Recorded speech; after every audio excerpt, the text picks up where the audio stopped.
welcome to my channel. If you enjoy this video and the other content here, please consider liking and subscribing. And if you want to be a part of our community, we have a Discord server which will be linked below in the description.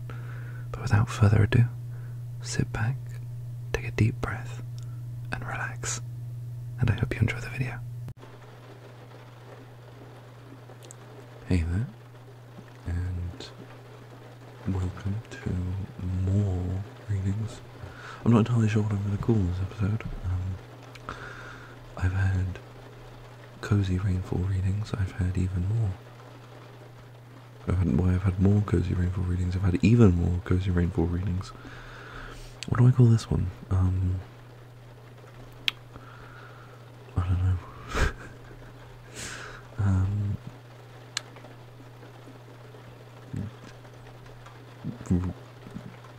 I don't even know. Rainfall readings, the Revengeance. I think I'm gonna call it Rainfall readings, the Revengeance, just for the memes. And yeah, I think that's what I'm gonna do. But how have you been? I hope you've been doing well, and I have even more readings to give you today about even more of the work I've done. And just put me in the background while you do something, or listen intently if you're so inclined. I'll certainly appreciate it. While you study, or you play a game, or you just sit back and relax, whatever you want to do. But I'll be here in the background, just reading away, and you don't worry about a thing, okay? So, this first one, I believe, was a exercise on the second person perspective. So you, your, and all that. And I based it on the concept of the idea of what's under your bed. So it's a very short one. A lot of these are going to be quite short because they're just little, there are T's in that sentence. Little exercises from my lectures and workshops. So, why were you always scared of what was under your bed when you were little? You grew up thinking it's simple childhood nonsense. But what if it wasn't? What if you need to be asking yourself, what's under your bed? You wake up at 8 AM every day, 10 AM on the weekends. You like to wear socks when you sleep during winter. You always stare on your phone for 30 minutes when you wake up. You scroll through your messages, little grunts and sighs as you toss and turn. The sun breaks through your blinds, peering in with its inquisitive gaze. You hate it. You hate its burning gaze as I do. But you can stand in it. You can stand in the fires of the first dawn. You do not see me here in the shadows, cowering from its deathly blaze. Why were you so scared of me when you were young? Why did you bring your parents to find me? Why did you make me hide?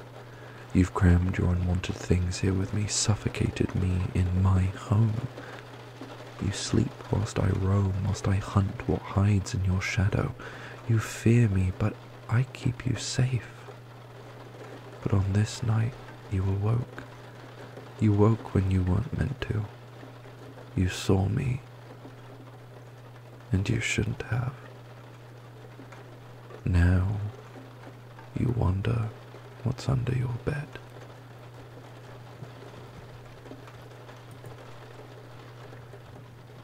And there, that's it.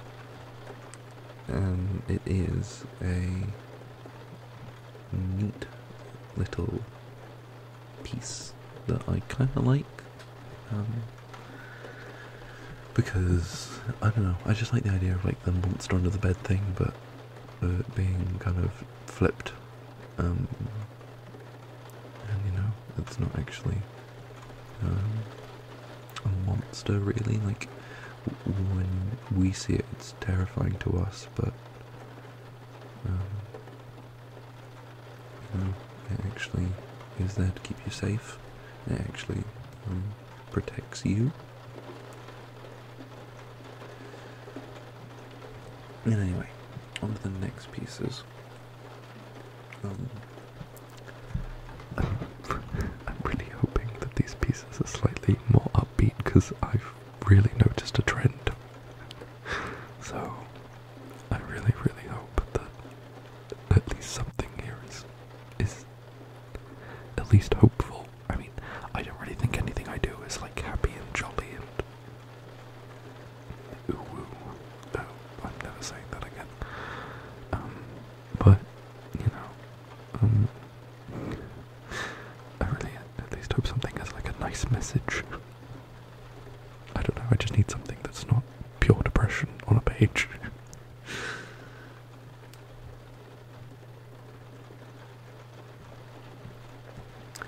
So, I think the next bit I'll do this, because then this other bit has a second piece to it. Okay, I'll start here. So this one is about, it was a challenge to write someone dying. We've already gotten off to a bad start. But someone dying, but who isn't afraid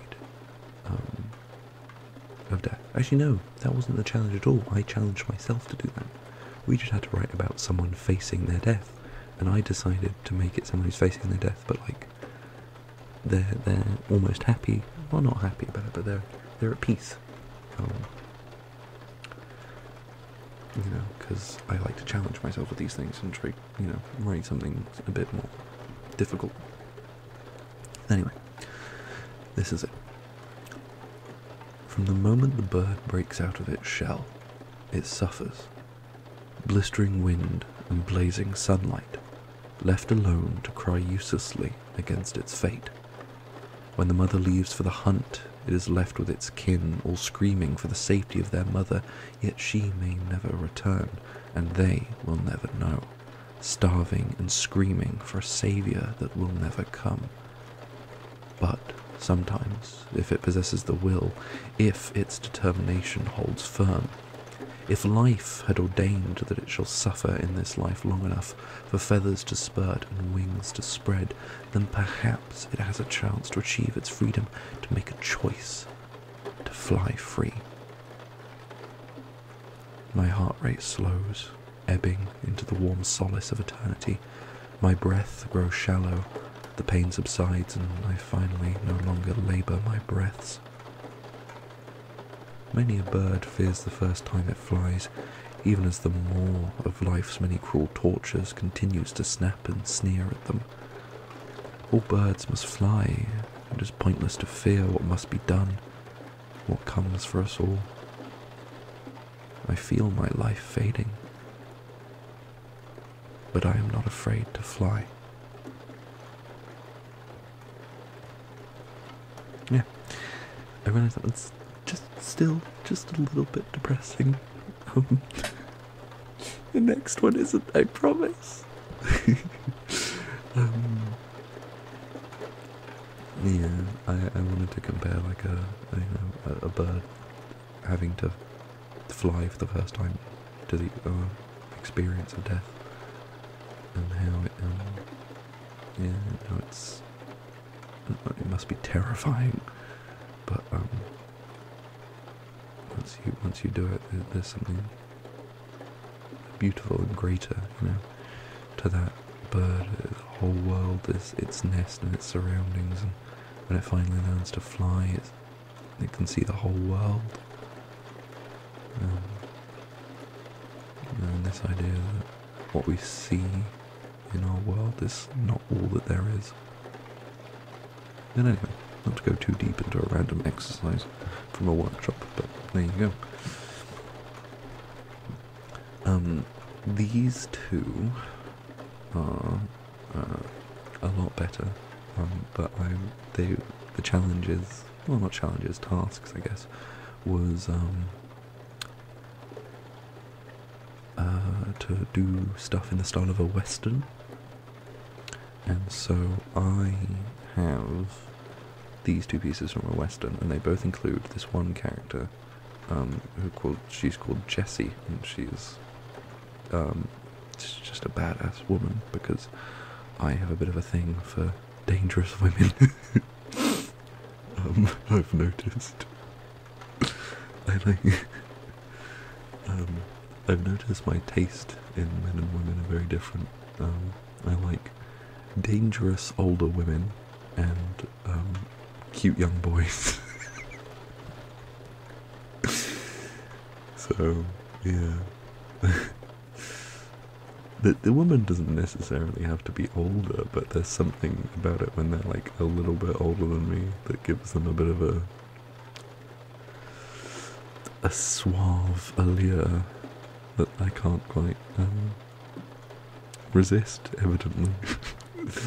But then when it comes to men, I like cute boys, just cute boys, and they're all the ones I've dated at least have always been around my age, so. But when it comes to women, telling you, man, River Song from Doctor Who, River Song, River Song. And anyway, Jessie is one of these dangerous women, and I'm gonna stop rambling about dangerous women now. Just read. Sorry. Right. Let's do this first piece. Okay. Another round made itself known against the wall past them, splinters shattering across the floor. You just had to sleep with her, huh? Jaco shouted over to his partner in crime, who was huddled behind multiple overturned tables. She was hot, Marcus exclaimed in retort, empty shells falling from his revolver as he rapidly loaded new ones in their place. She was the barman's wife. He fired a duo of rounds past his cover spot. Before the sharp screeching of bullets could make themselves known once again, doors to the side of the bar swung open, the sun breaching inside in an unusually dramatic fashion. Jaco and Marcus peered their heads round, meeting the confused gaze of the barman and his patrons. Before so much as the words, "What the fuck?" could escape anyone's lips, a stampede of animals careened through the bar. Chickens, horses, cows. A cat riding a cow? As the chaotic screeching of what felt like the entirety of Mistbar Farm made itself known, the front door swung open, Jessie striding into the bar, crimson hair bouncing with all the liveliness one might expect from such a dramatic entrance. "Hello, boys," she smirked. And that's it, that's the first bit. We've only got one more bit for Jessie. I'm sorry, I hate to break it to you, because she's an absolute babe, or at least I think she is. What have we got? Here, okay, there's the second bit. This one's a little, saucy, I'll warn you. Not like really, but, you know, it's implied that they've just done the business, so, well, again, that was part of my task. It was to write two people who had just, you know, done the business. Anyway, Jessie took a long drag of her cigar as she stood on the balcony, a cool breeze caressing every inch of her bare skin. The night had long made itself known across the town, but she could still make out the sleek shape of a ginger cat under a nearby lantern, curled up amongst the bedding of the stable's horses. Hands gently wrapped themselves around her waist. "Why don't you come back to bed?" There's still plenty to do, said the man whose name she had already forgotten. Sorry. Time for me to catch a ride, Jessie replied, turning round and tracing a finger down the bare chest of this night's lover, before gently pushing him aside before he could question what she meant. Hastily dressing herself, ignoring the questions of, God, what was his name? Jessie holstered her pearl-gripped revolvers, adjusted her breasts one more time, rolling her eyes at the entirely overt stare of James? Jack? Jacob? And those are the only two pieces we have of Jessie, but I really wish I had the time to write a whole thing about Jessie, because I'm in love with her character, even though, we've only seen 2 bits from her, but I feel like she's had some good characterization already, Or maybe you disagree and you think she's had absolutely terrible characterization, I don't know.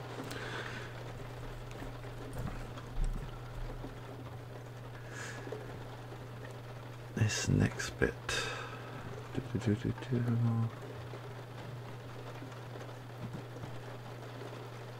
Here we go. These are just like cute little bits.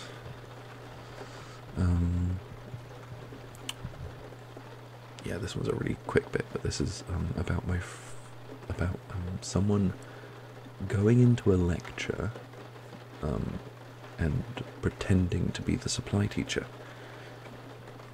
And I chose my friend, Zara, as the victim of this piece because this sounds exactly like something she would do. So, this is really, honestly, only a couple lines, so. Zara stared at the note. Isn't coming in? She mumbled. She looked up at the lecture theatre, its expansive nature seeming to quickly collapse down on her.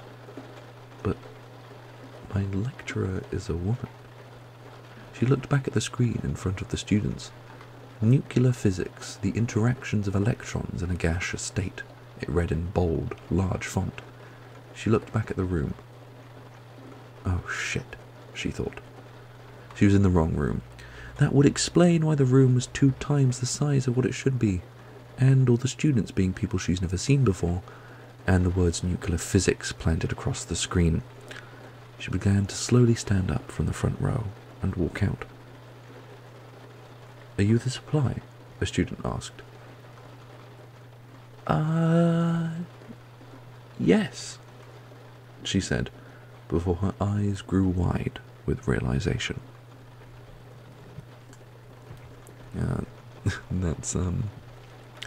That's what I presume Zara would do. She really is. Zara is one of the, I don't really know how to describe it. She's just very, I mean, she's got ADHD, if that explains it. She's just very ADHD, and it's quite funny. Sorry, Zara. Not sorry at all, actually. It's really funny, and I love you, but my Christ, some of the things you do. Oh, and our next piece is another dangerous woman. Because evidently I have a type, if that wasn't obvious already. But this one, oh, it's not finished. I probably ran out of time during the workshop. Anyway.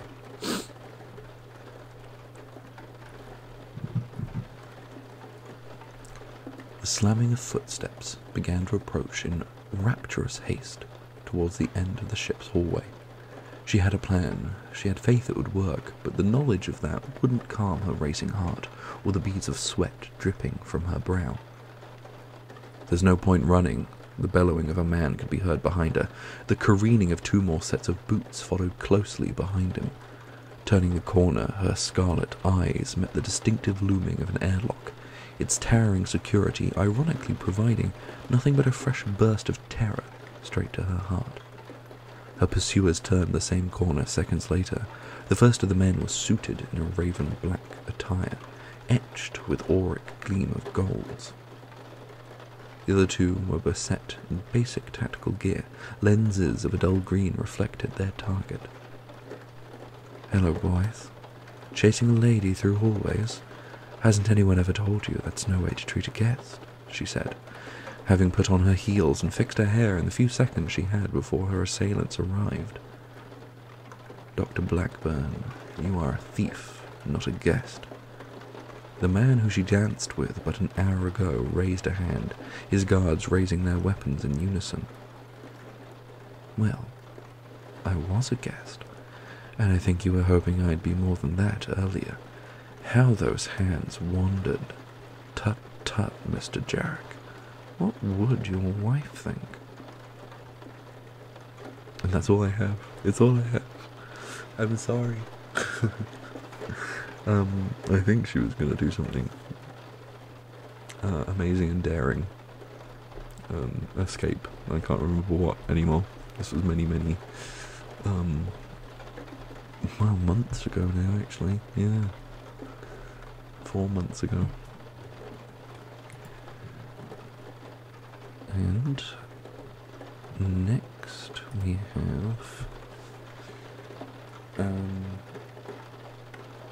I think it's a dialogue. I'm trying to remember what the task was. I think it's a dialogue where one person knows something the other one doesn't. Oh, and then it's a pretty funny one afterwards. I'll enjoy that. Okay. I hope you're enjoying these so far. They're a little less depressing, right? Right? Please tell me you're enjoying it.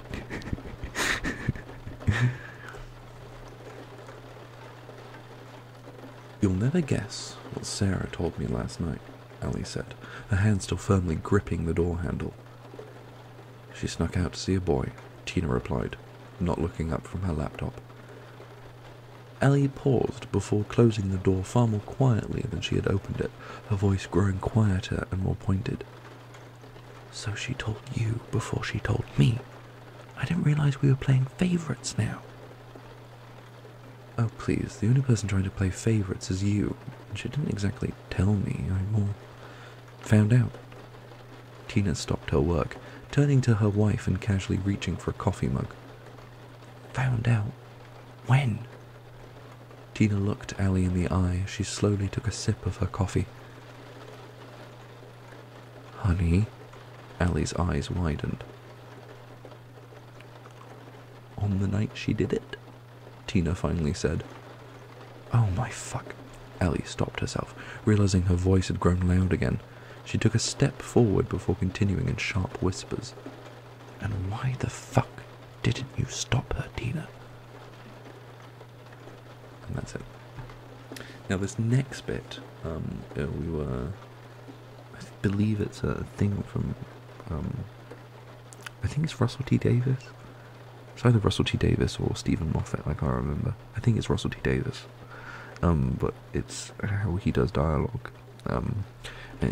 And it's basically, he writes two monologues, and all the dialogue between two characters is, or two or more, is they're all just basically trying to say their own monologue. They're not really engaging with what the other person's saying. So we had a task where we were paired up, and we both had to write our own monologue for like different scenarios.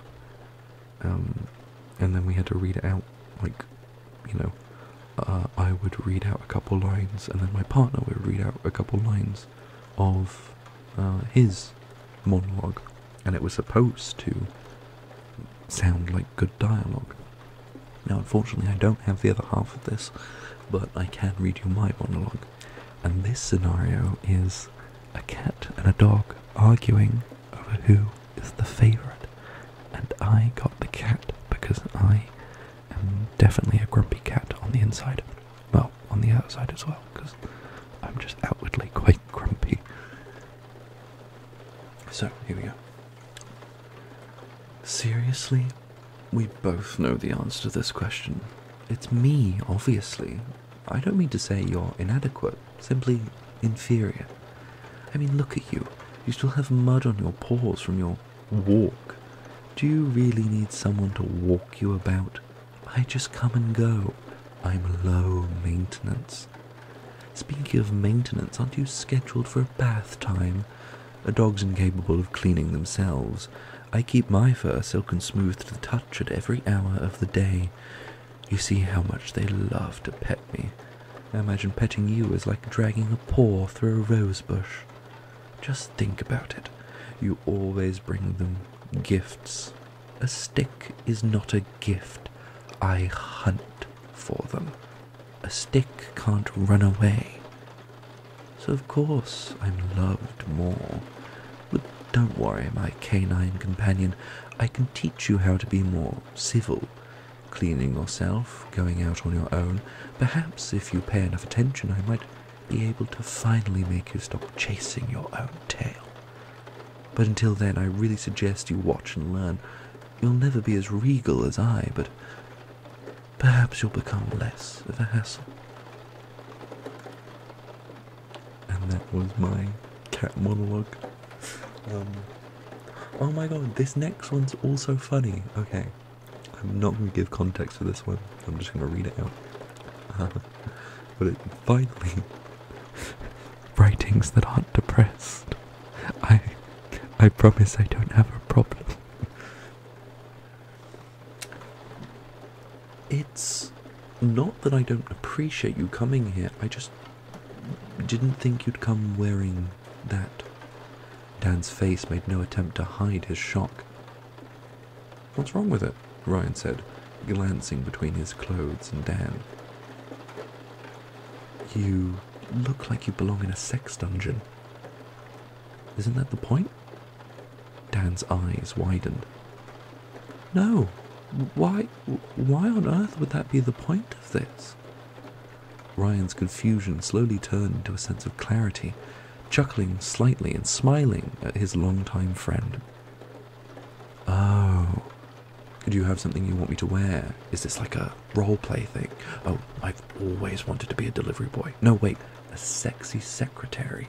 He planted his hands on his hips as he spoke.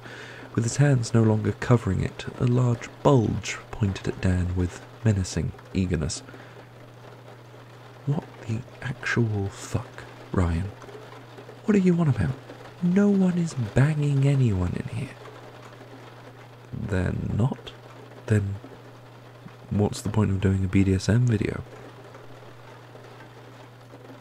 BDSM? I said ASMR video. Ryan's eyes widened. So I'm not exactly work appropriate. And that's the next the piece. That's the whole bit. I really don't know how this one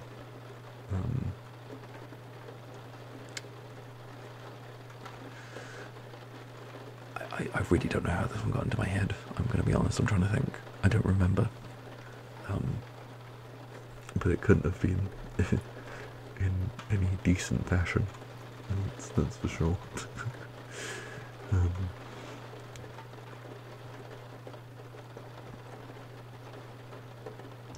I know, I really can't remember, unfortunately. I wish I could tell you. I feel like it would be an interesting thing to know, but I really can't remember. Oh, never mind. These next little pieces are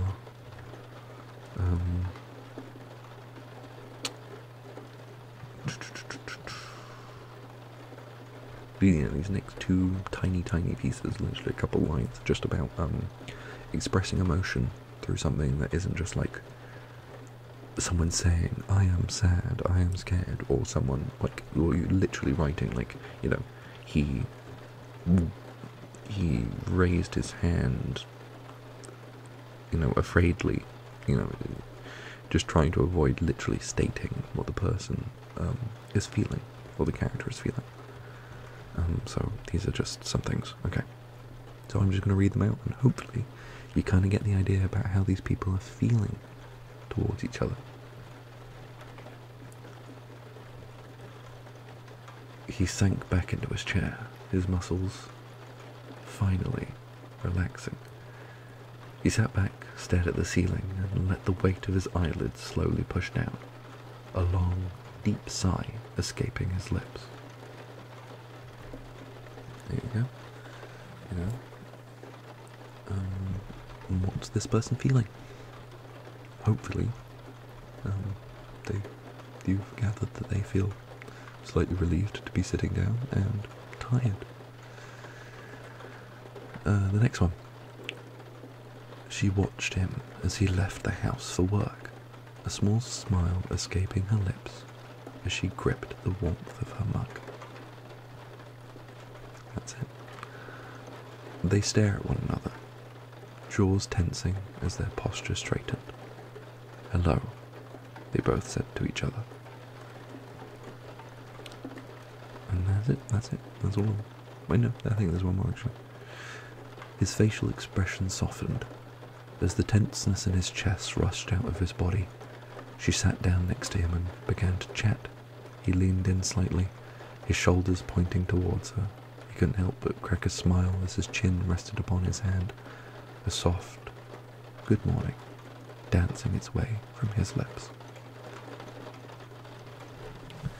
So yeah, I hope you gathered the feelings and emotions of the characters in these situations.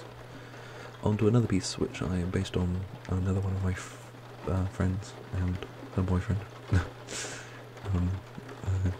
As we do these exercises, because I love to make names, but I always take a long time doing it. But obviously, when we're doing the exercises in the workshops, we don't have a lot of time, and I need to do it quickly. So I always ask my friends, like, which one of you wants to be in my story for this exercise? So yeah, that's just a lot of random bits about my friends. "It must have been a small mistake," she said, driving her pencil into the paper, the lead cracking under the pressure. John turned his head from the smouldering mess of equipment at his feet. The rumbling of the van created constant clattering.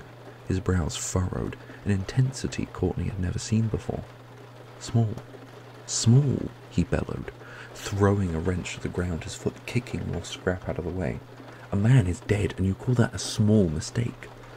Courtney had yet to meet the scorching judgment of his eyes. Instead, she laboured over the schematics of what the wreckage before her was supposed to look like, her eyes scanning the blueprints rapidly. "I'm talking to you," John said, yanking the schematics from her lap, his knuckles white. Courtney grasped John's wrist as she drew a pistol with her free hand, the pencil falling to the ground. "And someone sabotaged my machine. So start talking." And another random piece with two of my friends, one of them being Zara. Jack's breath grew shallow, his eyes fluttering rapidly between Zara and the bloodied crowbar in her hand. He pushed once more against the chains that bound him to the pillar, thrashing helplessly against their cold grasp. Shoulders drooped as the last flicker of hope in him reduced to an ember. His eyes welling, their glistening pleading falling flat on Zara's small, wry smile. "Please," he said, his knees bucking under the slow approach of his fuchsia executioner. His heart raced as a last burst of adrenaline flooded his muscles, a fruitless attempt to push him to survive. He could feel the blood pumping through him, a last surge of strength of a determined body to a defeated mind. The throbbing of his wounds burned as fresh blood still dripped from them. His chest heaved as rapid breath rose and fell through pointless pleadings. Zara stood in front of him, the handle of the crowbar slowly sliding to the end of her hand as she braced her stance. Jack's body shook as his body attempted to curl into a ball. And then came the knocking at the door, and the smouldering ember sparked into a flame once more. So, I mean, that piece was really funny when I read it out because, like I said, Zara is like it's an absolute klutz and just ADHD personified. So her as the idea of her as a psychopathic murderer is quite funny. To everyone. So that's why I did this. And we have one last piece for your for your enjoyment, for your pleasure. What's the saying? I just have one last piece for you. I hope you like it. Please don't hate me. I love you. This last piece is called The Song of Anguish. And in my classic fashion, I think we might be ending this on a depressing note. But hey-ho, here we go. It's a small piece. It's only 600 words. Okay. Song of Anguish. They came from the stars, starving, scared, and dying.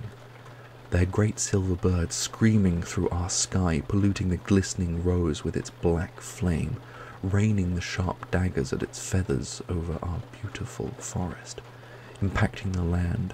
It carved a great fissure amongst the trees as dirt and stone were heaved into the sky before raining down in a shower of disarray. The mark of the turmoil brought to our peaceful lands, the distinctly smaller avian creatures of our world fleeing as their homes were torn from the ground and shaken apart as the immense silver bird scarred our home with its death throes. We grieved for their great beast. It wept cerulean tears that dripped into the crater left by its searing descent from the void, a pool of fading sapphire shimmering under the streaking stars of our sublime skies. Approaching, the creature we saw as it died, watched as the light vanished from its many eyes. Drawing closer, we saw as they disembarked their carriage to the cosmos. We felt their agony. We heard the anguish echoing in their hearts. The suffering was overwhelming. It radiated from them like waves crashing against shore, a pulsing pain at the heart of the people from the stars. Sputtering its last breaths, the great beast groaned, and yet we could not feel it. We could not feel its pain. We heard its screams, but felt no suffering. We saw it die, but felt no torment. Perplexed, we came closer nonetheless, sharing our sympathy and extending our grief for their silver companion. But they could not hear us. Our song fell upon deaf ears. Suffering turned to fear. Their song turned sour at our approach, yet we still tried. But soon fear gave way to an emotion we had never felt. It twisted our hearts, as their song became that of discordancy and vociferous blaring. Bizarre items of more shining silver and blazing eyes were drawn, and the whirring clicking and the flashing beams. Our bodies cracked as searing pain tore its way through us. We cried, and our song became that of pain and agony, and yet they still could not hear us. Much has been lost since that day. Our forests are torn apart and fed to the soulless creatures they have birthed from the corpse of their silver bird. Our skies choke on the black breath of their beasts. Gentle rose and sparkling stars are smothered by the suffocating black. Our crystal waters have been drained clean of life, and the flowers and creatures cry out with parched tongue as arid land grows at their feet. We are being hunted, chained and trapped, then torn apart piece by piece, our lifeblood drained, leaving nothing as our chorus is slowly extinguished. We scream and cry for mercy. We beg them to stop. Perhaps they still cannot hear us. Perhaps they simply do not care. Their song is one of joy. An anthem of jubilation arises with each passing day. They no longer go hungry. They no longer know fear as they thrive in the carcass of our lands. We weep in discordant sorrow as they sing in resplendent bliss. But the younglings of their kind dance to a different song. It is one of innocence and compassion. They weep when we do. They join us in our song of anguish. They hear our song. But we fear our song will end before they can stop the others. Since they came from the stars, their song of anguish has ended. and ours has just begun. And that's our final piece. Thank you for joining me. I hope you enjoyed all of these. As always, if you want to say anything about any of them, please do tell me down below.